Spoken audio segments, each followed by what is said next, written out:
Assalamualaikum warahmatullahi wabarakatuh dan salam sejahtera bagi kita semua. Perkenalkan, nama saya adalah Nur Prastio. Saya adalah dosen tetap Fakultas Ekonomi Prodi S1 Akuntansi Universitas Bakti Indonesia. Mata kuliah yang saya ampu adalah Corporate Governance. Selanjutnya saya akan menjelaskan RPS atau Rencana Pembelajaran Semester Mata Kuliah Corporate Governance. Mata kuliah Corporate Governance memiliki bobot untuk praktek ada 0, untuk teori 3 SKS. Untuk kode dari mata kuliah ini adalah AKA6108.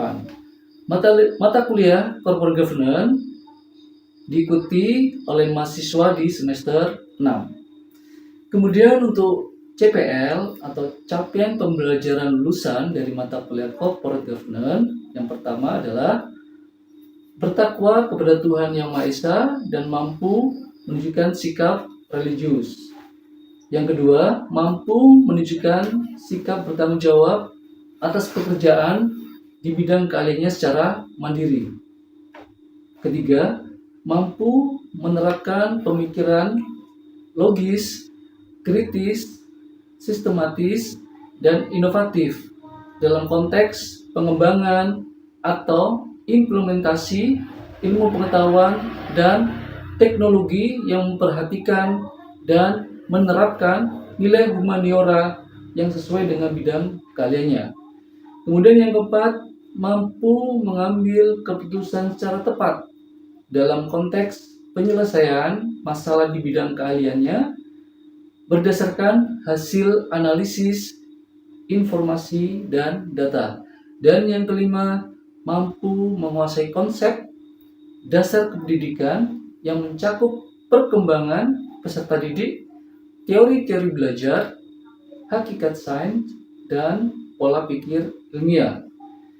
Kemudian untuk CPMK atau capaian pembelajaran mata kuliah, yang pertama, mahasiswa mampu menguasai teori corporate governance dengan bertanggung jawab atas pekerjaan di bidang keahliannya secara mandiri. Yang kedua, mahasiswa mampu menerapkan indikator yang mendasari corporate governance dengan bertanggung jawab atas pekerjaan di bidang keahliannya secara mandiri. Kemudian yang ketiga adalah mahasiswa mampu mengambil keputusan yang tepat dalam penyelesaian masalah corporate governance di perusahaan dengan bertanggung jawab atas pekerjaan di bidang keahliannya secara mandiri. Selanjutnya untuk sub CPMK atau kemampuan akhir yang direncanakan, yang pertama menguasai teori corporate governance, yang kedua menguasai latar belakang corporate governance, dan yang ketiga menerapkan indikator yang mendasari corporate governance. Untuk deskripsi singkat mata kuliah corporate governance adalah mata kuliah ini memperkenalkan kepada mahasiswa mengenai teori, konsep, prinsip, dan implementasi corporate governance. Paparan corporate governance dijelaskan melalui 4 dimensi, yaitu dimensi situasional, strategik, integrasi dari dewan direksi, dan pengendalian. Hal penting lainnya adalah mengenai mekanisme corporate governance. Dalam pembahasan mengenai corporate atau mekanisme corporate governance, dijelaskan mengenai keterkaitan hubungan antara pemegang saham, komisaris, dan dewan direksi dalam mengambil keputusan berdasarkan accountable, transparan, responsible, independent, dan fairness. Kemudian untuk bahan kajian mata kuliah corporate governance adalah yang pertama, latar belakang dan landasan teori corporate governance. 2. Corporate governance, perception index dan kinerja perusahaan di Indonesia. Ketiga, corporate governance dan sustainability di Indonesia. Keempat, corporate governance dalam tata kelola yang baik. Yang kelima, organ atau struktur organisasi perusahaan. Kemudian keenam, good corporate governance on balance between economic and social. Ketujuh, corporate governance dan intellectual capital di emerging country. Kedelapan, penerapan corporate governance pada UMKM di Indonesia. 9. Penilaian implementasi GCG. Dan ke-10, good corporate governance di era digital dan komite audit. Kemudian untuk pokok bahasan atau topik bahasanya adalah 1.1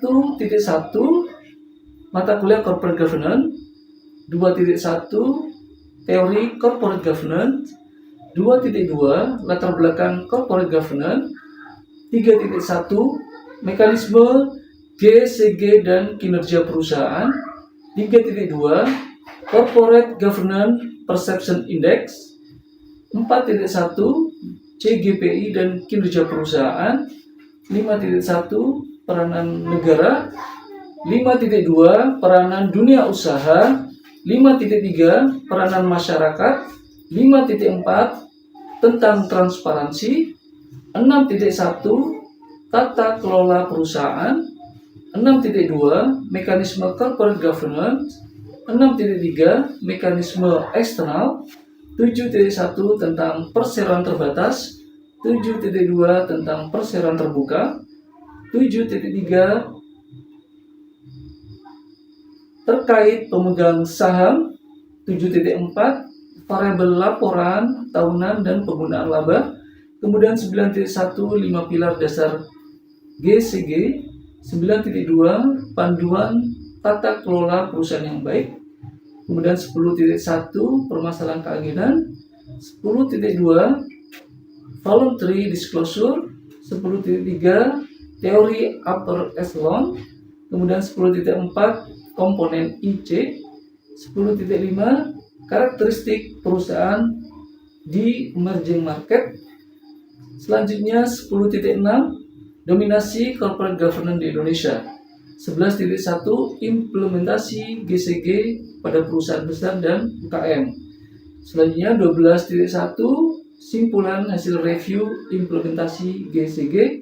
12.2 latar belakang dan tujuan review, dasar penugasan, metode review, ruang lingkup dan periode review dan batasan tanggung jawab. Selanjutnya 13.1 metode review, 13.2 partisipasi pemegang saham, kebijakan GCG, penerapan GCG dan komitmen. 14.1 manfaat penerapan GCG, kemudian 14.2 GCG di era digital. Selanjutnya 15.1 komite audit, 15.2 komposisi struktur dan keanggotaan komite audit, dan 15.3 wewenang, tugas, dan tanggung jawab komite audit. Kemudian dalam RPS mata kuliah corporate governance ini kita menggunakan media pembelajaran dua. Yang pertama adalah software dan yang kedua adalah hardware.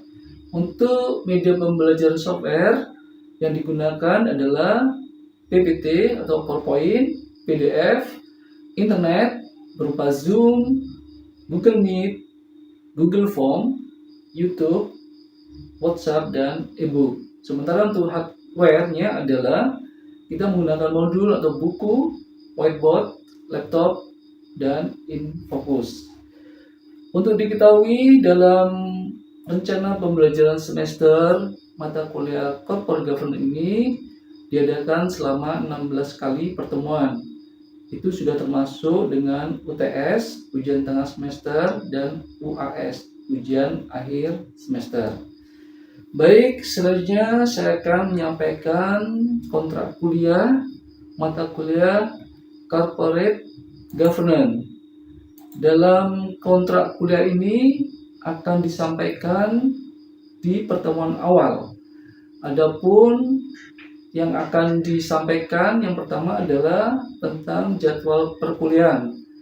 Dalam jadwal perkuliahan ini antara dosen dan mahasiswa akan membicarakan atau membahas terkait dengan pertemuan, yakni hari, tanggal, dan pokok bahasan, sehingga bisa dilaksanakan dalam pertemuan selanjutnya. Kemudian dalam kontrak kuliah juga dibahas atau disampaikan terkait dengan materi, bahan bacaan, dan referensi. Untuk mata kuliah Corporate Governance, kita menggunakan untuk referensinya adalah 2 buku, 1 jurnal, dan 1 pedoman. Untuk buku yang pertama adalah berjudul Good Corporate Governance, Teori dan Implementasinya di Indonesia, karangan Rusdianto, Susutiorini, Umi Elan, penerbit Revika Aditama Jakarta tahun 2019. Seperti ini contoh bukunya yang pertama. Kemudian untuk buku yang kedua berjudul Good Corporate Governance pada Badan Usaha Manufaktur, Perbankan, dan Jasa Keuangan lainnya, karangan Muhammad Wahyudin Jarkasi, penerbit Alfabeta Bandung tahun 2008. Untuk bukunya yang kedua adalah seperti ini. Kemudian untuk jurnal yang kita gunakan adalah berjudul Corporate Governance dan Kinerja Perusahaan, karya dari Prastio Widyo Iswara yang diterbitkan di Jurnal Akuntansi, Ekonomi, dan Manajemen Bisnis Politeknik Batam, volume 2, nomor 2, tahun 2014. Dan ada 1 pedoman, yakni KNKG, Komite Nasional Kebijakan Governance, pedoman 2006. Selanjutnya di kontrak kuliah akan dijelaskan juga terkait dengan strategi perkuliahan.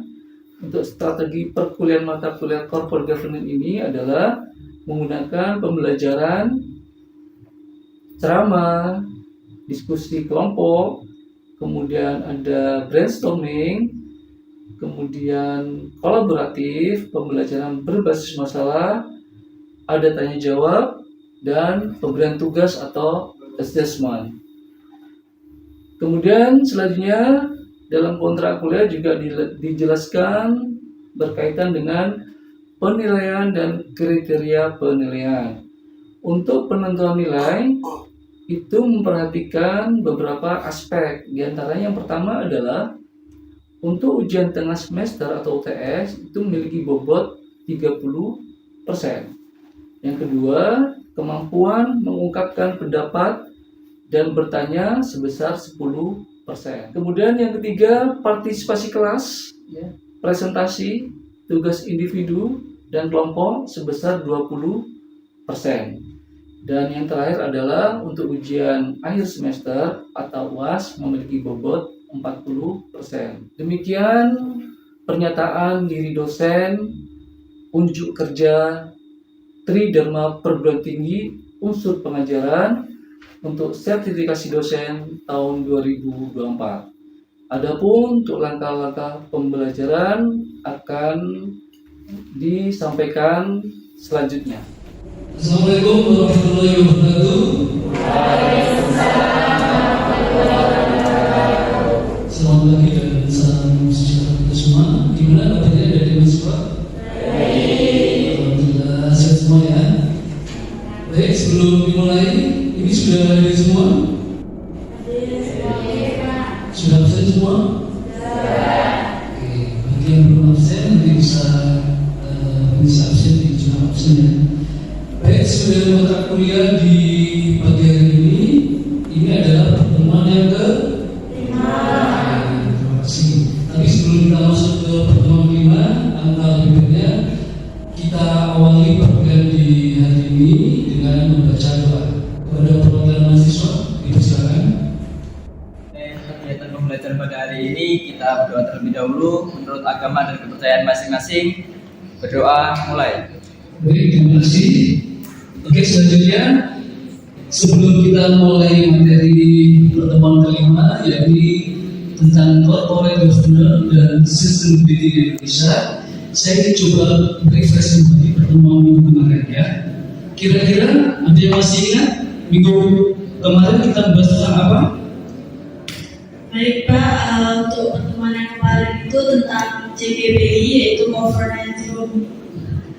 yaitu tentang CGBI Corporate Governance Perception Index. Oke, aplaus buat kita ya. Satu lagi biar nonton kita yang kemarin biar gak lupa. Kira-kira dari CGBI kemarin aspek apa yang mendasari harusnya corporate governance itu lebih baik? Kira-kira ada yang bisa menjelaskan? Oke, silakan Maria. Jadi dari pertemuan kemarin itu ada 3 aspek Pak. Aspek yang pertama itu compliance atau kepatuhan, yang kedua ada conformance atau kesesuaian, dan yang terakhir ada performance atau kinerja Pak. Oke, luar biasa pada yang pertama dong buat kalian. Kita langsung masuk ke materi pertemuan kelima. Tapi sebelum saya mulai, kira-kira ada yang paham tidak? Kasih gambaran singkat aja. Kira-kira corporate governance dan sistem di Indonesia itu gimana sih? Ada yang bisa kasih gambaran? Di corporate governance itu harus ada keberlanjutannya. Oke, terima kasih Maria. Oke, kita langsung masuk materi, yaitu kita belajar bagaimana sih corporate governance dan sistem di Indonesia itu bisa terus berlanjut ya. Tata kelola baik itu organisasi, pemerintahan maupun perusahaan itu harus tetap berlanjut, bahkan secara kualitas harus meningkat. Oke, nah untuk agar corporate governance itu bisa terus berlanjut sustainable, maka ada 3 pilar pendukung ya, dalam penerapan good corporate governance. Nah itu salah satu 3 pilarnya. Oke, yang pertama dari negara. Nah negara ini punya peran penting, peran vital dalam melanjutkan tata kelola yang baik ya. Artinya kita berbicara negara, berbicara pemerintahan. Nah peran negara ini diantaranya satu, dia harus membuat undang-undang ya tentang tata kelola pemerintahan sesuai dengan hukum yang berlaku di Indonesia. Yang kedua, pemerintah punya peran untuk melakukan komunikasi antar penyelenggara negara. Siapa saja sih penyelenggara negara itu?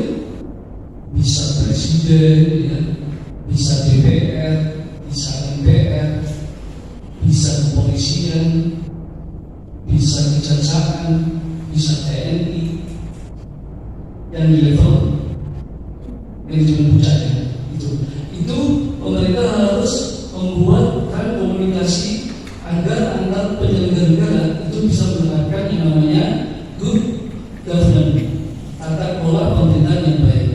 Kemudian yang kedua, pilar yang kedua adalah dunia usaha.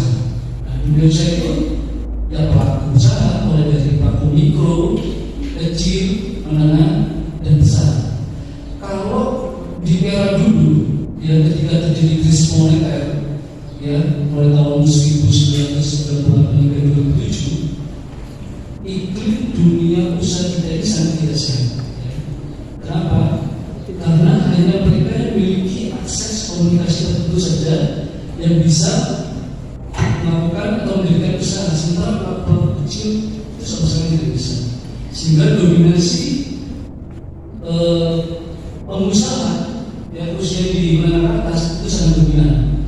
Sehingga ketika terjadi krisis ekonomi kemarin, ketika yang pengusaha besarnya ambruk ya secara ekonomi, maka tidak ada penyokong di bawah yang mikro ini. Karena yang mikro juga mengalami krisis juga, sehingga runtuhlah ekonomi Indonesia pada waktu itu.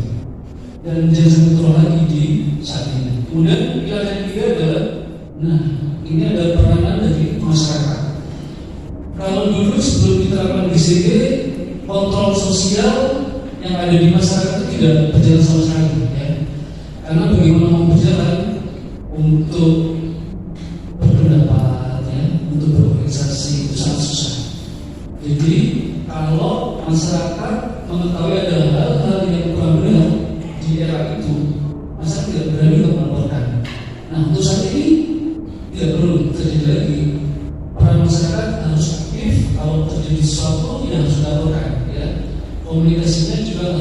intens. Jadi kontrol sosial masyarakatnya benar-benar harus dijaga. Karena kalau tidak, maka potensi terjadinya korupsi, nepotisme itu pasti akan kembali terjadi di saat ini. Jadi dia juga bilangnya ada negara, yang pertama itu ada dunia usaha, dan yang kedua adalah masyarakat. Oke, selanjutnya,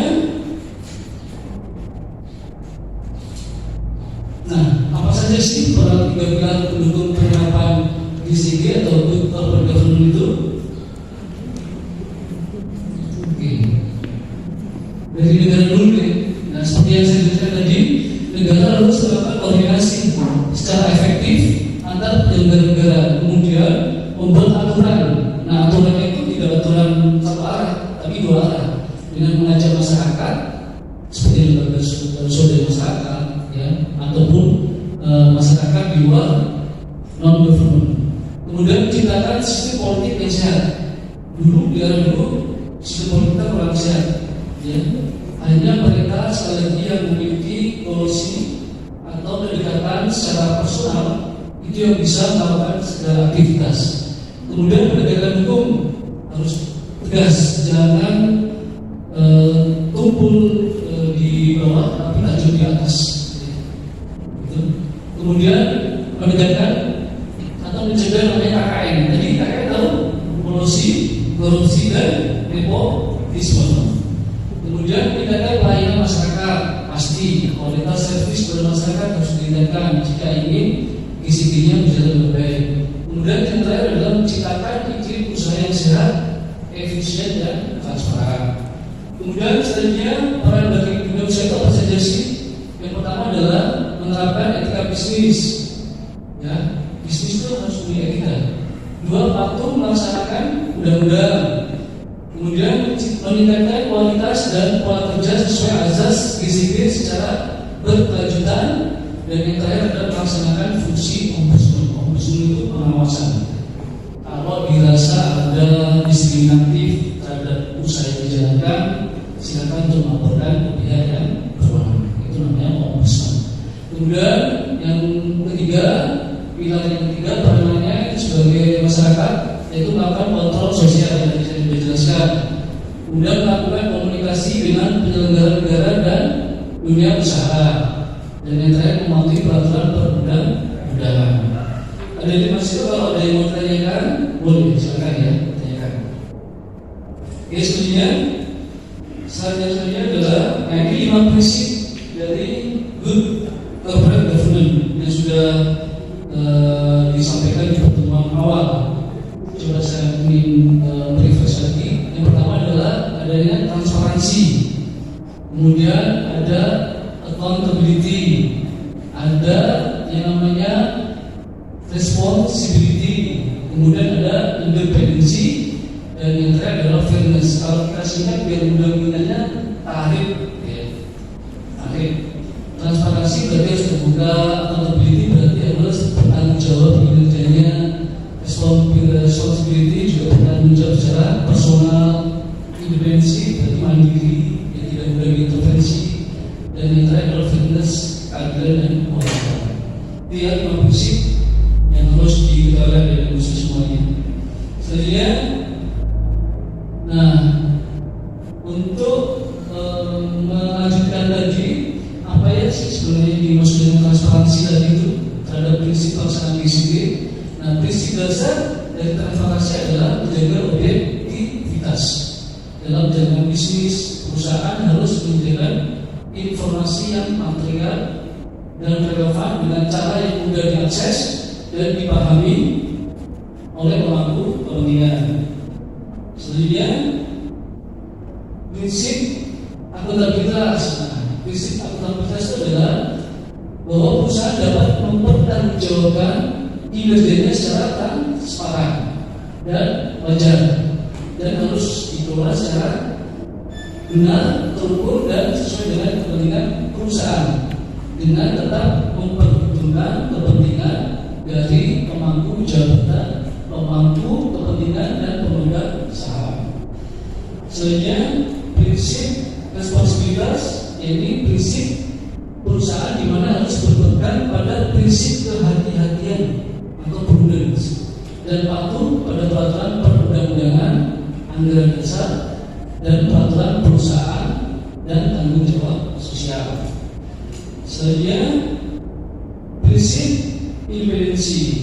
Nah, ini bagaimana mengelola peran dan fungsi yang dimiliki secara mandiri yang saya sampaikan tadi ya, tanpa ada tekanan dari pihak manapun.